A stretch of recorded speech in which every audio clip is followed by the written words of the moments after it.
Buat kalian semuanya yang sudah telat bayar di aplikasi pinjol atau mau melakukan galbay pinjol, kalian harus pasrah. Atau kalian itu harus ya sudah seperti inilah takdir kalian. Karena biar bagaimanapun, ketika kalian itu dicaci, dimaki, ditekan, ditakut-takutin oleh DC, itu ternyata ketika kita adukan ke OJK, ya kita nggak dapetin respon apa-apa. Lalu kemudian ketika kita laporannya diterima oleh OJK, OJK menganggap bahwasanya itu hanyalah dari aplikasi pinjaman online ilegal, bukan dari yang legal yang resmi OJK. Karena teror DC dan yang lain sebagainya itu berasal dari sumber pinjol ilegal. Itu anggapan OJK. Namun pada kenyataannya banyak sekali pinjol yang resmi OJK, yang legal OJK itu melakukan penagihan secara takut-menakuti, terus kemudian menekan, mendiskriminasi dan yang lain sebagainya. Makanya saya katakan di awal video tadi, untuk yang sedang telat bayar ataupun galbay pinjol itu harus pasrah. Tapi ada nggak sih yang harus kita lakukan? Di sini saya mau bahas buat kalian. Assalamualaikum warahmatullahi wabarakatuh teman-teman semuanya. Pada kesempatan video kali ini saya ingin membahas buat teman-teman semuanya, khususnya yang sedang telat bayar ataupun yang sedang melakukan gagal bayar ataupun galbay pinjol di tahun 2024 ini. Apa yang harus kita lakukan ketika kita itu sudah telat bayar atau mau galbay pinjol, ketika mendapatkan tekanan dari DC, teror dari DC, telepon yang terus menerus, diancam mau nyebar data dan yang lain sebagainya. Apakah kita harus pasrah dan menyerah begitu aja ketika kita mendapatkan hal seperti itu? Karena memang ketika kita mau mengajukan ke OJK atau mengadukan kita ke OJK, ke Badan Hak untuk Perlindungan Konsumen ataupun nasabah, itu kita sering banget dikucilkan atau diacuhkan. Ketika kita mengadu ke pihak kepolisian, ya sudah, kamu namanya juga utang ya dibayar dong. Itu seperti itu tanggapannya. Banyak sekali yang curhat kepada saya itu tentang seperti itu. Nah, lantas apa yang harus kita lakukan? Apakah kita sudah benar-benar pasrah atau kita itu ya sudah begitu aja alurnya dan kita harus menikmati derita seperti itu? Jawabannya menurut saya enggak. Kalian harusnya berbahagia, berbangga, dan bersenang hati karena sebenarnya kalian itu sudah mendapatkan uang gratis, hanya saja diganti dengan tekanan yang menurut saya agak sedikit lumayan ekstrim. Nah, di video saya sebelumnya, saya sendiri sudah membahas bagaimana cara yang paling aman untuk melakukan galbay pinjol. Kalian boleh nonton aja video saya sebelumnya, kalian tonton dulu, biar materi ini biar tersampaikan dengan baik dan juga kalian itu lebih tenang dan juga lebih enjoy. Oke, di sini yang kalian harus lakukan bukan hanya sekedar pasrah aja sebenarnya,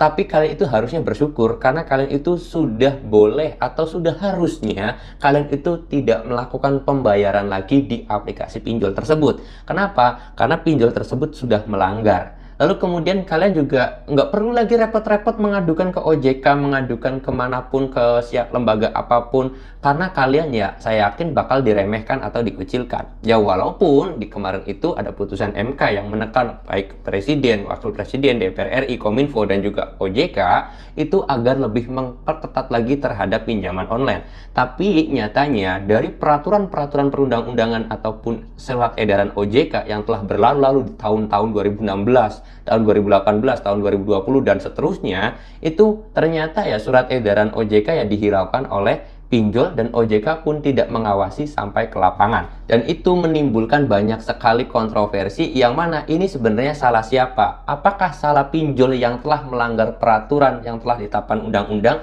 atau salah OJK yang mana OJK benar-benar tidak mengawasi pinjaman online yang legal, teman-teman. Nah, apakah harus pasrah? Ya, jawabannya harus pasrah dan kalian harus bersyukur bahwasanya kalian sudah tidak perlu lagi membayar cicilan di aplikasi pinjol tersebut. Ya, karena tadi pinjol tersebut sudah salah, OJK-nya juga tidak mau turun tangan melihat di lapangan kondisinya seperti apa. Ya sudah, kalian harus benar-benar nerima aja. Oh ya, uang yang kemarin kita dapat, uang kalian yang kalian pinjamkan itu ternyata ya sudah, kalian nggak perlu dibayarkan lagi. Nah, kuncinya biar kalian lebih tenang, lebih rileks dan lebih enjoy terhadap tekanan DC dan yang lain sebagainya, itu sebenarnya kuncinya cuma satu: buang mindset kalau kalian itu masih punya hutang, kalian sudah lunas hutangnya, itu kuncinya. Nah, kok bisa gitu bang? Kan saya belum bayar. Nah, kenapa kok saya bisa katakan seperti itu? Ya karena tadi OJK ataupun pinjol tersebut sudah melanggar aturan, OJK tidak mau turun langsung ke bawah, teman-teman, seperti itu. Nah,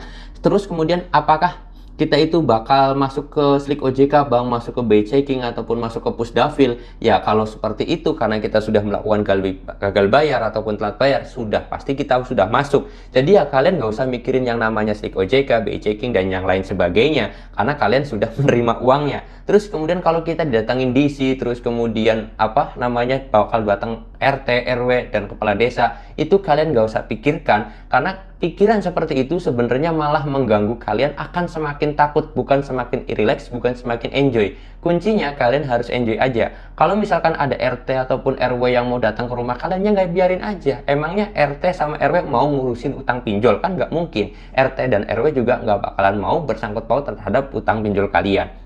Sebenarnya sih ya, kalian harusnya lebih enjoy ketika ada DC dan juga ada RT, RW datang ke rumah kalian. Saya yakin RT ataupun RW tersebut bukan malah mendukung DC atau membela DC. Harusnya RT dan RW itu bakal mendukung kalian karena kalian adalah warganya, gitu kan, atau masyarakat di situ atau masyarakat setempat. Saya yakin RT dan RW nggak mungkin malah yang namanya dukung DC ya. Jadi kalian harus bener-bener pasrah dan juga lebih relax lagi, lebih enjoy lagi ketika kalian itu sedang melakukan telat bayar ataupun gagal bayar. Oke, mudah-mudahan ini bisa menambah semangat kalian dalam melakukan gagal bayar di aplikasi pinjaman online, karena biar bagaimanapun pinjaman online yang sudah melanggar aturan itu berhak kita tidak membayarnya karena pinjol tersebut telah melanggar aturan. Oke, mudah-mudahan informasi ini bisa bermanfaat dan semoga kalian dapetin informasi juga yang bisa membuat kalian itu lebih semangat lagi. Jangan takut, jangan gentar. Kalau kalian ada pertanyaan, kalian boleh tulis aja di kolom komentar atau DM langsung aja ke Instagram saya. Link Instagram saya sudah saya sediakan di deskripsi video ini. Kalau kalian suka dengan video saya, silahkan di like. Kalau nggak suka, boleh di dislike aja.